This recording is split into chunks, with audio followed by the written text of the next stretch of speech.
was part of a group of about 24 of us who went on a pilgrimage from the Sheffield Buddhist Centre to India. Here I am, with my pilgrimage outfit. And we went to the birthplace of Buddhism and the birthplace of the Buddha, the founder of Buddhism. And the journey for a pilgrim is filled with highs and lows, great challenges and great rewards as well. And so it's exactly the same for our Yorkshire pilgrims, for our group of 24 Yorkshire pilgrims. We endured long journeys by train. We had as long as 36 hours in a cramped, noisy, sometimes smelly train overnight.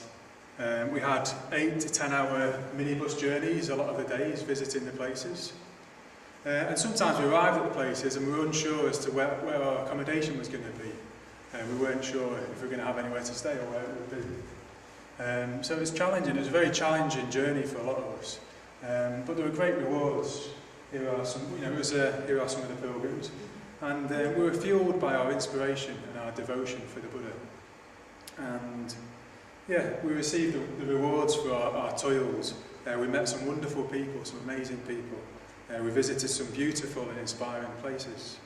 So we visited some of the main places around the life of the Buddha. So here we are at Sarnath. This is where the Buddha first taught the Dharma to the 5 ascetics at Sarnath. So here's a group of us at Sarnath.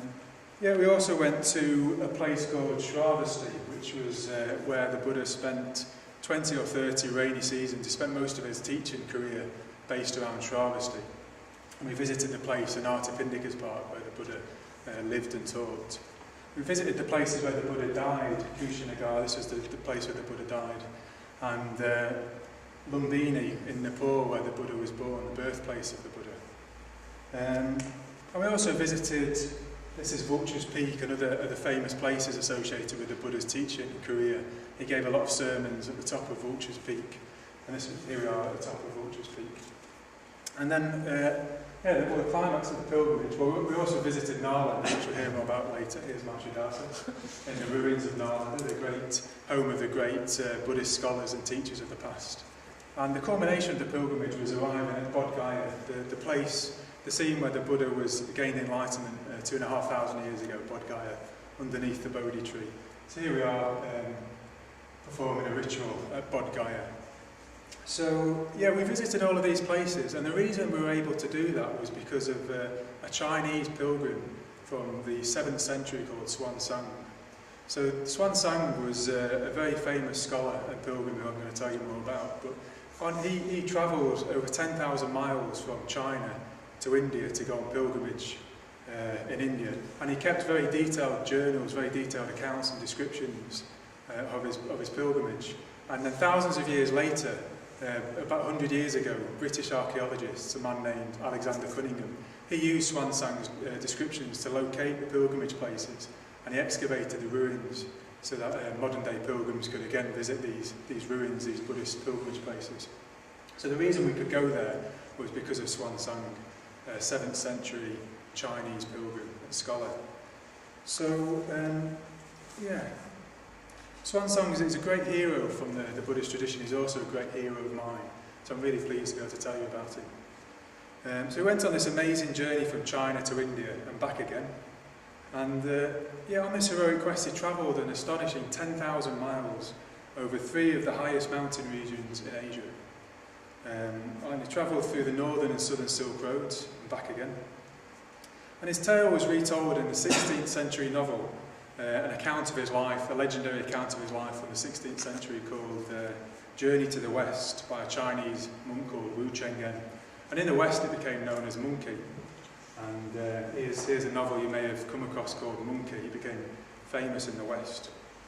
And it became popularised in a cult TV show in the 60s. So here's Monkey. This is quite a fuzzy picture, but some of you may have seen the cult TV programme Monkey. And so we visited the temple associated with Hsuan Tsang in India. There's a temple near Nalanda, and here we are outside the temple. And here is a statue of the pilgrim, the famous pilgrim Hsuan Tsang.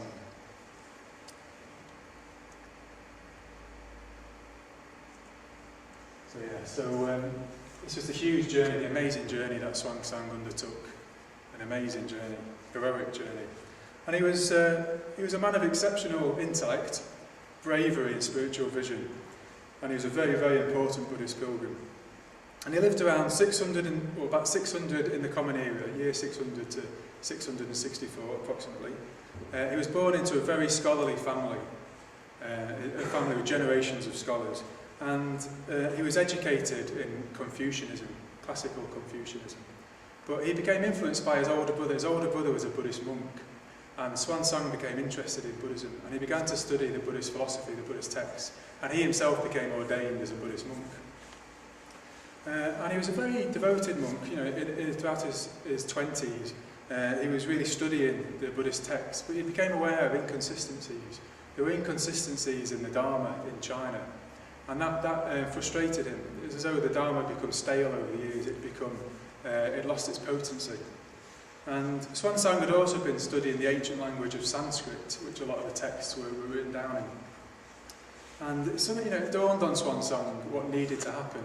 It dawned on him that somebody needed to travel from China to India, and they needed to study the Dharma in India and bring translations of the text back to China.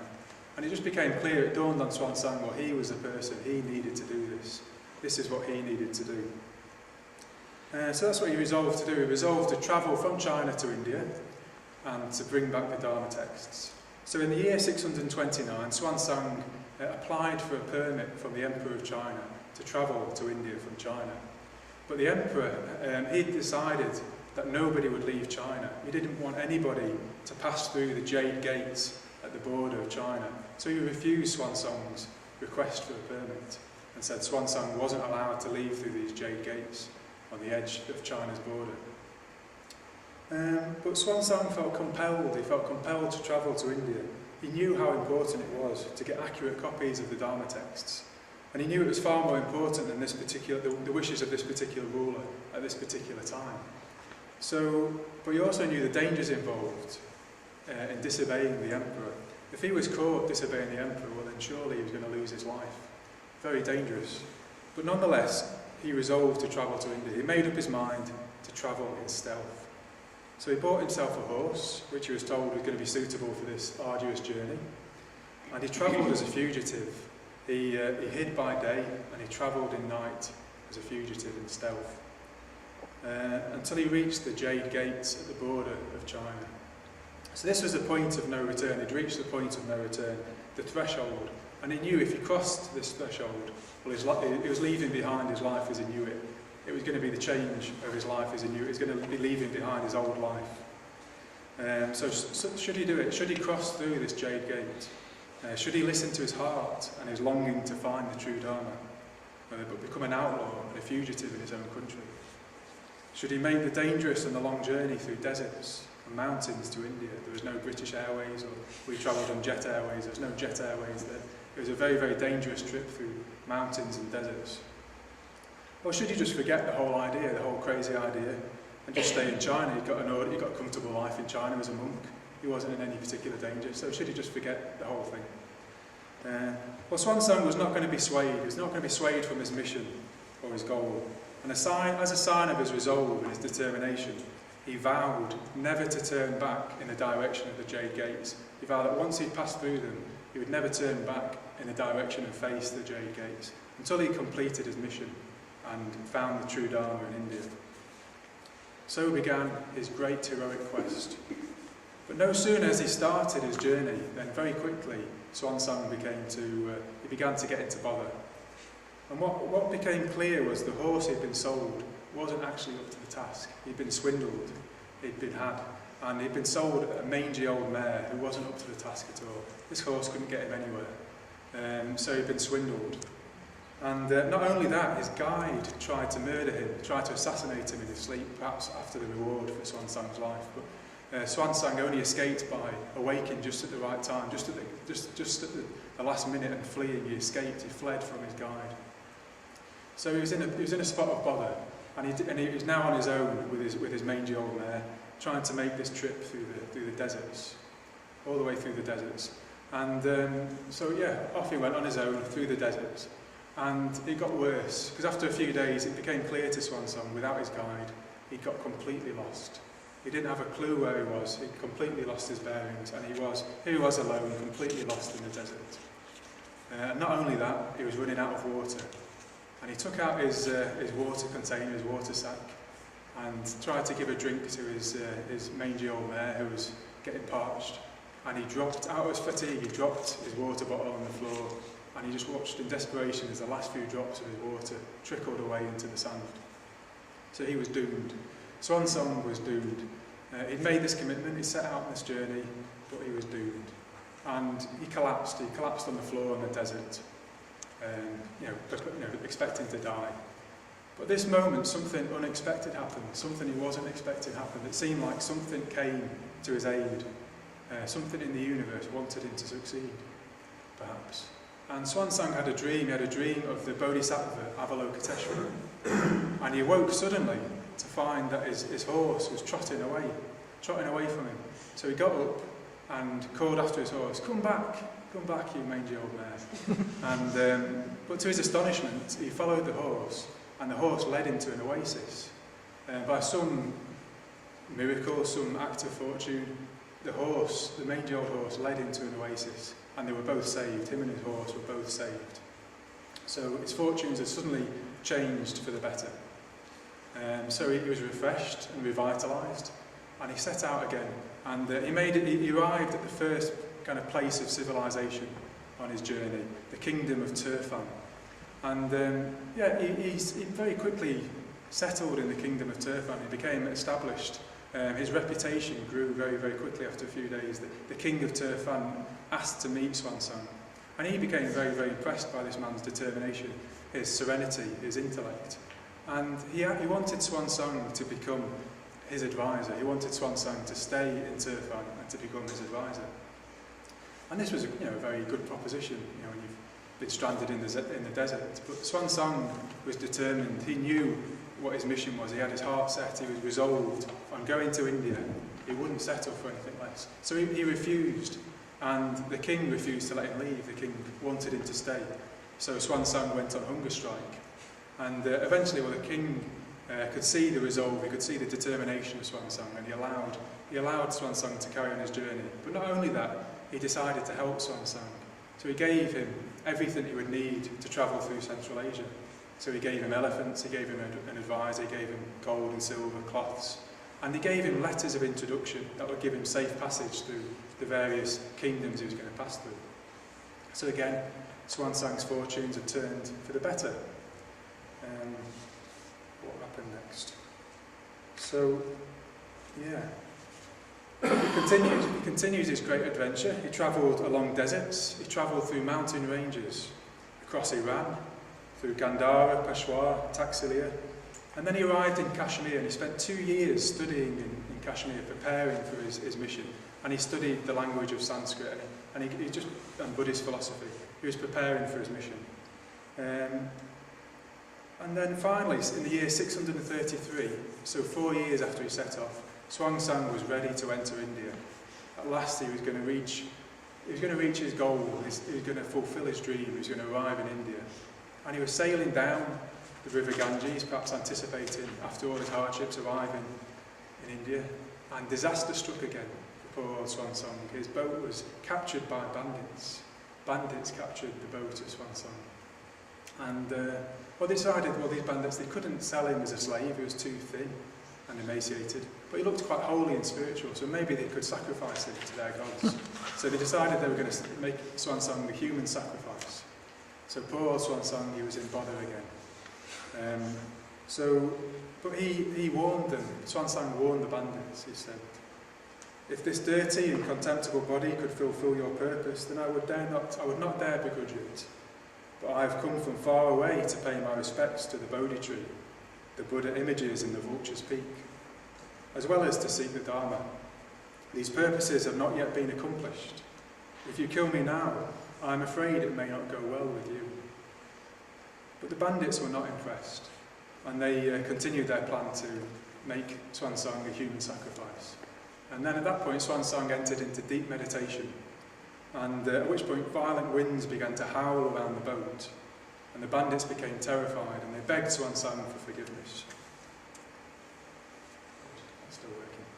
So they begged Hsuan Tsang for forgiveness and they allowed him to continue. They realised they couldn't stand in the way of this great man. They needed to let him pass into India. So finally, after 4 years and all these hardships, Hsuan Tsang was free and he arrived in India to fulfil his dream, to fulfil his quest. And well, he went on pilgrimage, he did what we did. We followed in his footsteps in a way, but he visited, he visited Sravasti, where we visited. He visited Kapilavastu, Kushinagar, Vaishali, Pataliputra, and Bodh Gaya, the seat, the place of the Buddha's enlightenment, the Buddha's great awakening. And at Bodh Gaya, it said that Hsuan Tsang cast himself down on the ground and wept. He was moved with reverence for the Buddha, and he was aware of his own shortcomings. And but he'd completed his pilgrimage, he'd done what he wanted to do, he'd arrived at Bodh Gaya, he'd completed his pilgrimage. And then he made his way to the great monastic university of Nalanda. So we saw a picture earlier of Nalanda, how it looks today. There we are, that's Nalanda today.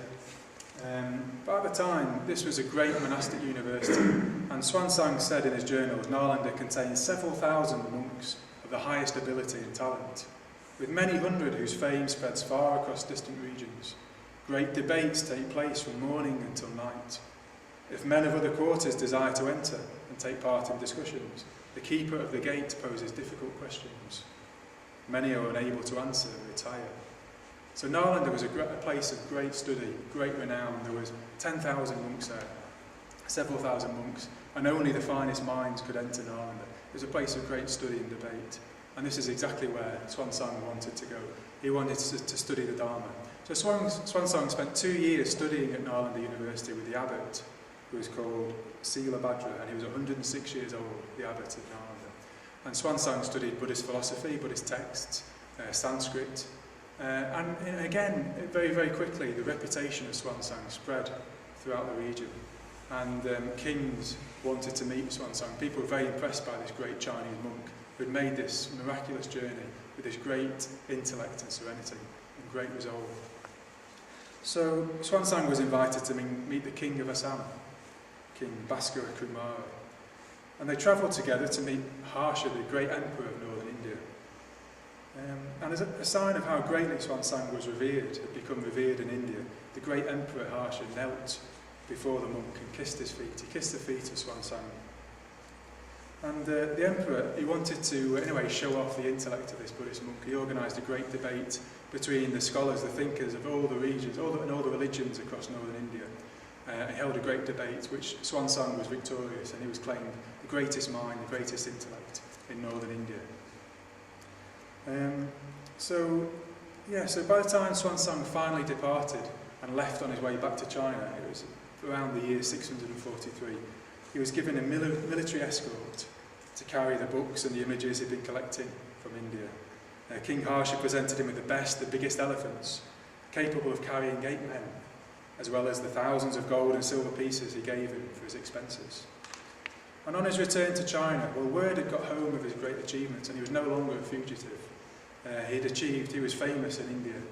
And a procession of monks carried his collection of 657 texts in 500 cases, and his images and his relics through the city. And the streets were filled with vast crowds welcoming him home.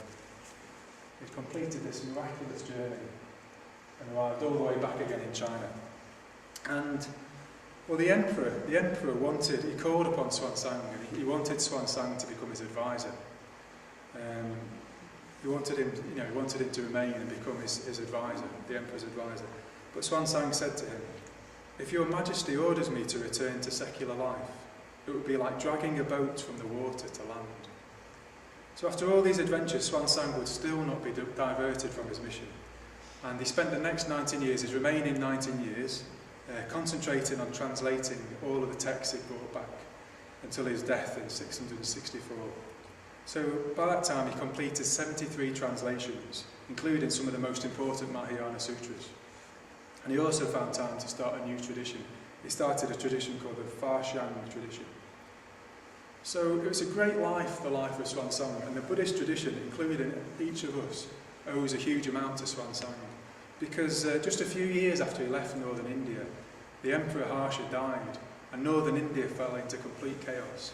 And just a couple of hundred years after that, Muslims swept through northern India and completely destroyed Nalanda, and with it all of the texts and all of the monks of Nalanda, and all of that knowledge was completely lost. Apart from Hsuan Tsang had escaped, travelled back to China, and those texts and that knowledge survived and could be passed down. So, by some great fortune and foresight of Hsuan Tsang, these texts survived and were passed down. So it's an amazing story, and we've got a lot to be grateful to Hsuan Tsang for. But what can we learn from Hsuan Tsang, and what can we learn from his journey? Well, we can see some of the episodes in the adventure of Hsuan Tsang's life as a metaphor for our own spiritual journey, for the metaphor of our own spiritual path, our spiritual journey. And some of the challenges we might make when we make a commitment to our spiritual journey. And Hsuan Tsang's journey began like our own, with a spiritual vision of what was possible. He had a deep conviction that it would be possible for him to bring the Dharma back to China, translate it. And it became clear to him that this was the best thing that he could do with his life. And such was his love for the Dharma and the depth of his conviction, nothing would stop him from achieving that. So, sometimes when we commit to the spiritual path, and when we put ourselves at odds with conventional society, it might even make us unpopular sometimes. And we can relate Hsuan Tsang's decision to step beyond that threshold of the Jade Gates and his commitment to his spiritual calling, despite the unpopularity and the dangers that he might put himself through. We can see that as representing the need for us to have integrity to our spiritual values, to our spiritual ideals, to go forth from maybe the selfish values of conventional society and to commit to our spiritual ideal, to commit to practicing and to living by our spiritual ideals.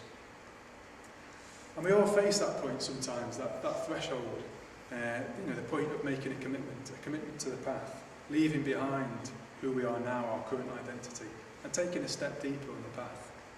And we could liken that to that decision, that resolve to step through the Jade Gates, no matter without knowing what Hsuan Tsang was going to face. And what really moves me most about this story, the Hsuan Tsang story, is just his remarkable devotion to his task, the strength of his calling. He remains completely committed to his purpose, despite countless difficulties and countless dangers and temptations as well.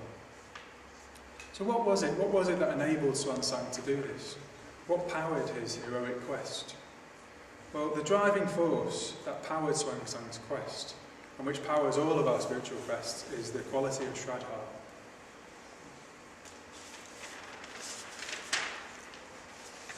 The sraddha is sometimes translated as faith or confidence, but this doesn't really explain what sraddha is. There isn't really an equivalent word in English that can do justice to sraddha.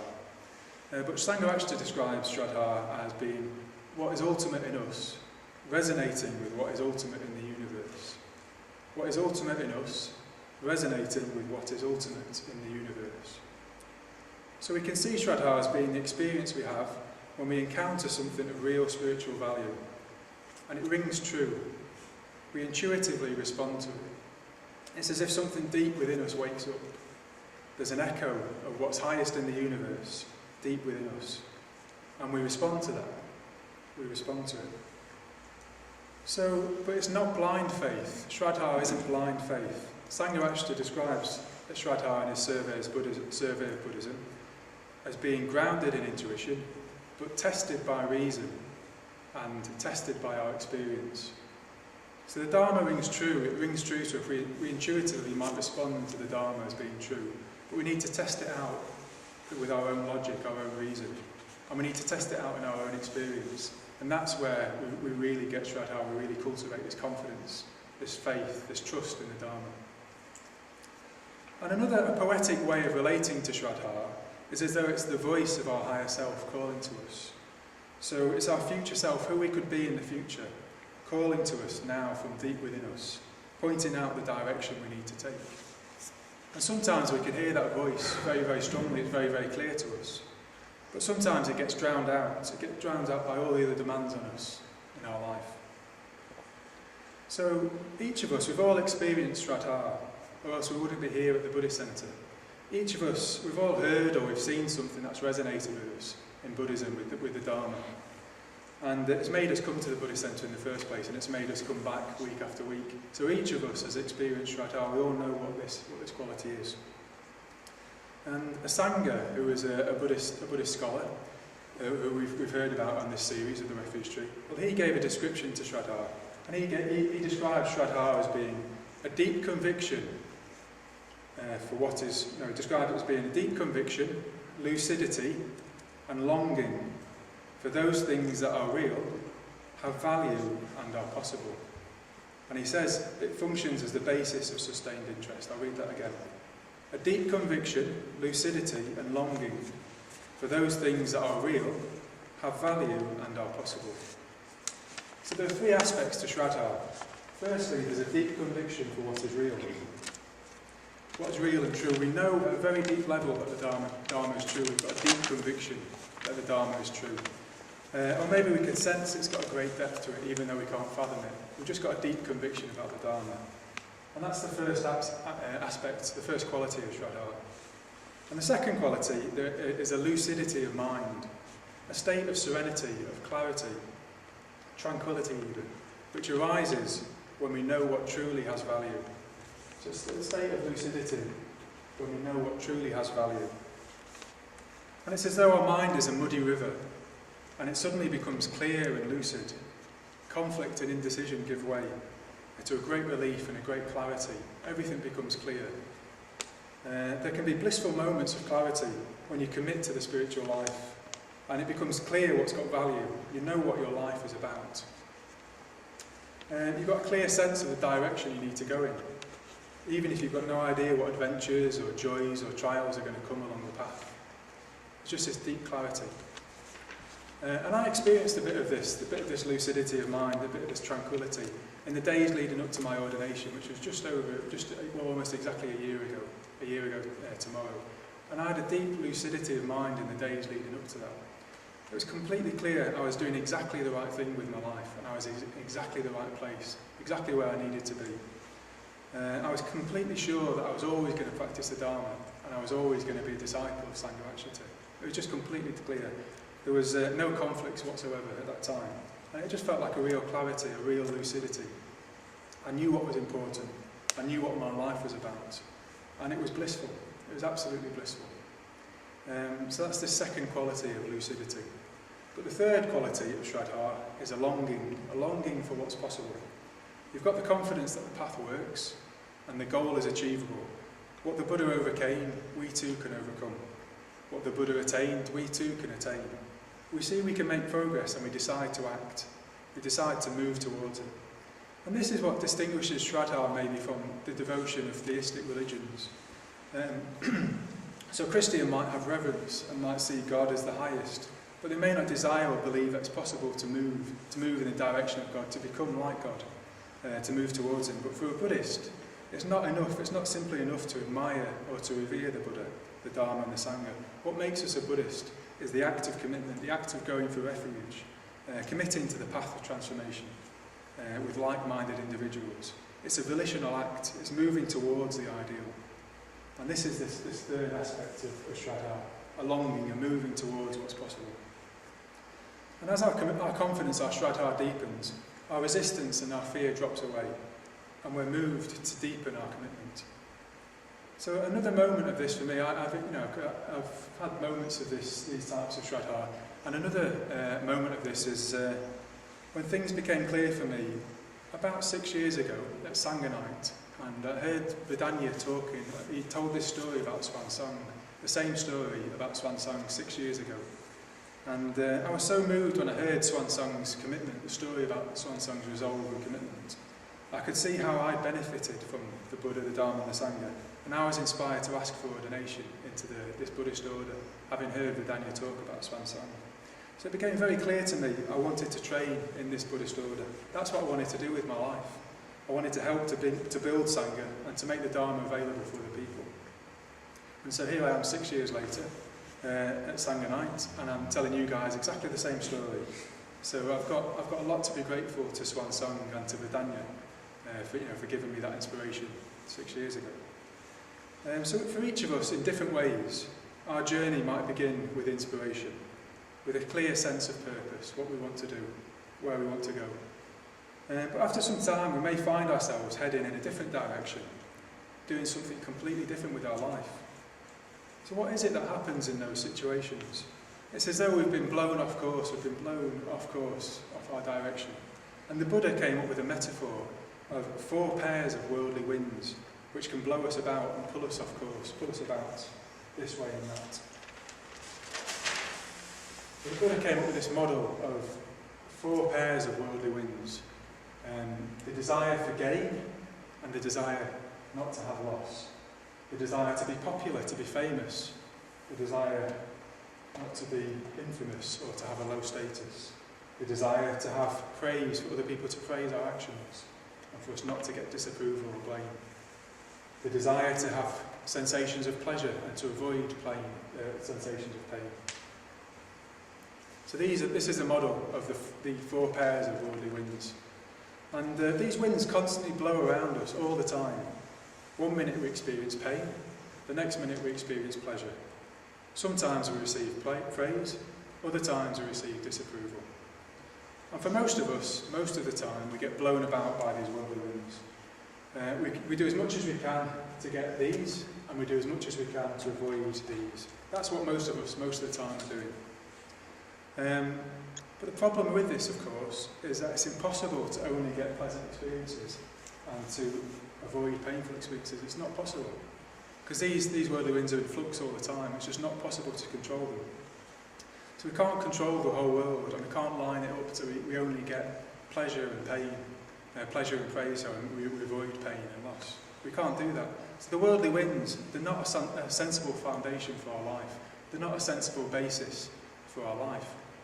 And if we're chasing after these worldly winds, well, we get blown this way and that, we get pulled in one direction, and then we get pulled in the next direction.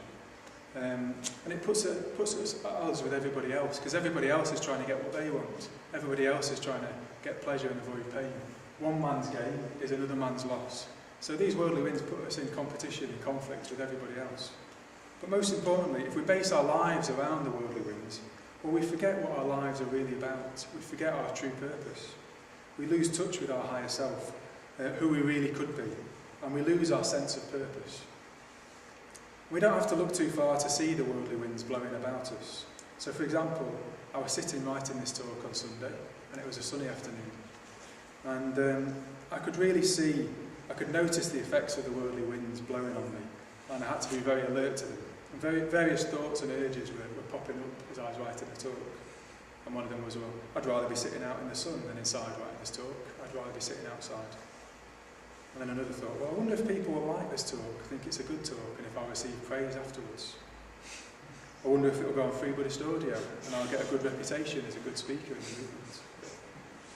I've been working hard, I deserve a chocolate bar. So there's thoughts of fame, reputation, praise, loss, pleasure, just arising constantly, all the time.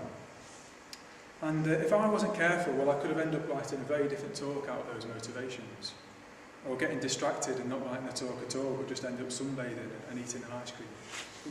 So another way of looking at the worldly winds is as though they're hooks, and our selfishness latches onto these hooks, and we get pulled this way and pulled that way, and we just get blown off course. We lose our sense of purpose. But if our life is about something much bigger than ourselves and our selfish drives, if we committed to serving the Dharma and the Sangha, like Hsuan Tsang, well, then the worldly winds blow around us, but they don't send us off course. Our boat becomes powered by sraddha and the depth of our commitment. And there's a verse from the Dhammapada, a couple of verses, the Dhammapada is an ancient text thought to be some of the earliest sayings of the Buddha. And I just want to read a couple of verses from the Dhammapada about wise people. And it says, the Buddha says, as a solid rock cannot be shaken by the wind, so the wise person is unmoved by praise or blame. And he also has something to say about lucidity as well. Hearing the truth of things, the wise person wins insight like a deep lake, suddenly becoming clear and undisturbed. Touched now by pleasure, now by pain, the wise man shows neither elation nor depression. I like this image of the wind not being able to blow down a solid rock, a mountain peak. So if we've got this depth of commitment and sraddha, well, we're like a mountain, a solid mountain that can't be blown about by the worldly winds. And there were many times in the story of Hsuan Tsang when the worldly winds were really blowing strongly around him. And would have been very, very easy for a lesser person to have been blown off course or just completely forget or give up on his mission. So Hsuan Tsang lost his guide. He experienced loss. He lost his guide. He lost his water bottle. He encountered dangerous situations.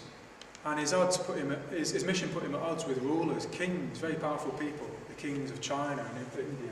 Experienced serious loss of status and disapproval. So he encountered these situations, but he still knew what his life was about, and he wasn't deterred. He wouldn't be deterred from his purpose and his mission. And he didn't mind whether he was popular and famous, or unpopular. Sometimes he was popular and famous. Sometimes he was unpopular and disliked. And that had nothing to do with his decisions or his mission. So if you're in touch with sraddha and your inspiration, and you can stay in touch with a deep conviction and a clarity about what your life is about, then you will not be blown off course by the worldly winds. And also, if you make a decision to commit to what's highest and most valuable to you, then all sorts of energy becomes available. You harness the power, another power, of virya. So virya is known as one of the spiritual powers, and it's described as being energy turned in the direction of what is good. Energy that becomes available for our mission. If we sign up to, if we commit to what's highest and our highest ideals, well, then all kinds of energy gets on board, it becomes available. And this is known as virya. And you can see this when people really commit, when they're really clear what their life's about. Well, all of a sudden, lots of energy becomes available to them. They've got enthusiasm, they've got inspiration. All sorts of energy becomes available. And actually, just Tansel comes to mind over the last few weeks. They've become really clear about his commitment to the three jewels, and then you can just see his enthusiasm. Suddenly, lots and lots of energy, endless energy, to help people out. So you can just see this happening when people become clear about what's important, what's valuable to them. And Sangha in his book Know Your Mind, he says, well, there's five. Well, this comes again from a Sangha. There are 5 aspects to virya, and we can see each of them in the story of Hsuan Tsang. The first aspect is that our energy is roused and ready, we're inspired. And Hsuan Tsang very much was ready and roused, he was inspired. But that energy is applied. We get on with it, we get down to it, we do what we need to do. And Hsuan Tsang very much was about his energy was really applied to his task, to his mission. And also virya is a type of energy that doesn't lose heart and doesn't turn back. And there are countless times when Hsuan Tsang could have given up. And it had been very easy for him to lose heart and to turn back. But he didn't. Hsuan Tsang, he had this energy was available to him to not turn back and to not lose heart. And finally, I think probably the most important one is the virya is not satisfied. Virya doesn't settle for anything less than awakening. And so it doesn't mean, we're not satisfied and that we're discontent and we're agitated and we're anxious, but it means that there's this longing within us for what's highest. And we're not going to settle for anything less than that. We're not going to settle down for a comfortable life. And these temptations came again and again to Hsuan Tsang, the king of Turfan. He'd been lost in the desert, and the king of Turfan says, well, you can be my advisor, you can have all the riches, all the wealth you want, I'll make you famous. It would be very easy for Hsuan Tsang just to settle down. And again, he got a great reputation in India. He met the kings, the emperors, and he wasn't deterred from his mission. He came back to China, and the emperor said to him, well, become my advisor, become the advisor of the emperor of China. And Hsuan Tsang said, no, I've got a mission. I'm not going to settle for less than what I need to do, which is to translate these texts. So that I'm saying all these aspects apply to us, but particularly I'm interested in this 5th one, of not settling down. So we can use the Dharma, we can use Buddhism to become a happy, healthy human being. And that's the first stage for all of us. That's what we need to do. We need to become a happy, healthy human being. And the Dharma can do that for us. But if we're not careful, we could be tempted just to settle for that. We could use the Dharma to make ourselves more comfortable, to make our life more comfortable, to become more successful in a worldly sense. And there's nothing inherently bad or evil about this, but it's not what the Dharma's for. The Dharma is a path of radical transformation, and we need to have this energy that is not satisfied. we need to keep in touch with our sraddha and have this energy that is not satisfied. So just to not settle for just having a comfortable life, but for really looking for radical transformation, for being who we really could be. And if we do commit to this path of radical transformation, well, we may find that also energies we weren't expecting come along on the path. And there might not be energies we particularly want to come along with us on the path, but they get stirred up by our commitment. And we can't cut these energies off. There'll be times when we need all of our energy on the path. And I think, just as an aside, there's two characters in this novel, the legendary story of Monkey. And there's two characters, Monkey and Pigsy, who accompany Hsuan Tsang in this legendary account. And for me, these are symbolic of just these kind of, almost like the pig and the monkey element of us, which we need with us. We need all of our energy on the path. So we need these powers. We need the power of sraddha, and we need the power of virya on our journey if we're going to succeed. But like everything else in the spiritual life and everything else in conditioned existence, sraddha and virya depend on conditions.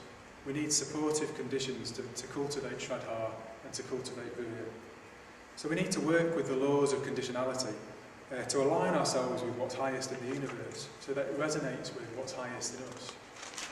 We need to transform our minds so that it becomes integrated and positive, clear, lucid and malleable. So it's more receptive to the Dharma, or what's sometimes called the unconditioned. And it's possible on the Buddhist path to reach a point where you've aligned yourself with the Dharma to the extent that you're guaranteed to awaken. And this, in some traditions, is called stream entry.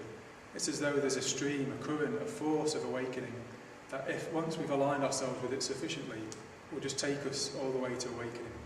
And that's really the task, and that's what we're working towards in this path of transformation, is to transform our mind to such an extent that this force of awakening carries us all the way to enlightenment.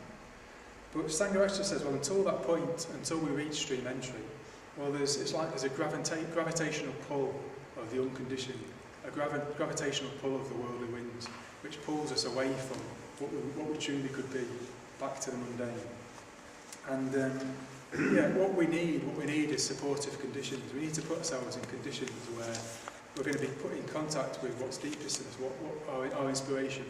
So in a way, we're working against this gravitational pull of conventional society in a way. So we can put ourselves in situations that will remind us of what's highest, what's most valuable and true to us, and keep us in touch with that deep conviction. So we can put ourselves in situations where we feel encouraged to deepen our commitment and listen to our higher self and to our better instincts. And that's why we place such an emphasis in our movement on spiritual community, building a community of like-minded people, participating in that, like coming to Sangha night on a Tuesday night. What we're trying to do is to build a community of like-minded people in a way so we can keep reminded of our inspiration, keep reminded of what's most important to us, and keep on our path. And sometimes Buddhists might choose to live together, to work together, to spend more time with each other, so they can stay in touch with their inspiration and create environments for other people to join in with. So we need supportive conditions. And then there's the law of karma. So the law of karma, well, one way to explain this is, well, there's lots of strands within us, many, many different strands within us.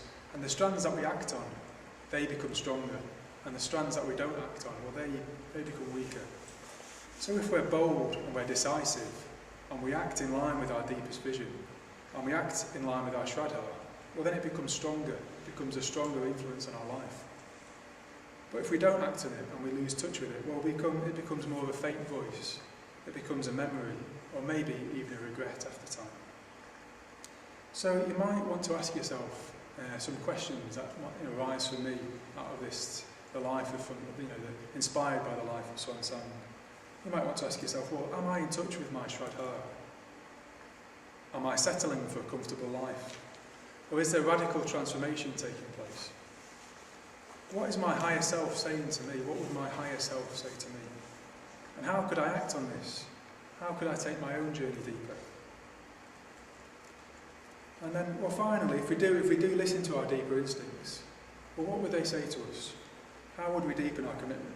How would we follow our own heroic quest? And if we are bold, if we do act in line with what's highest in us, and what's highest in the universe, or we might find that peculiar things start to happen.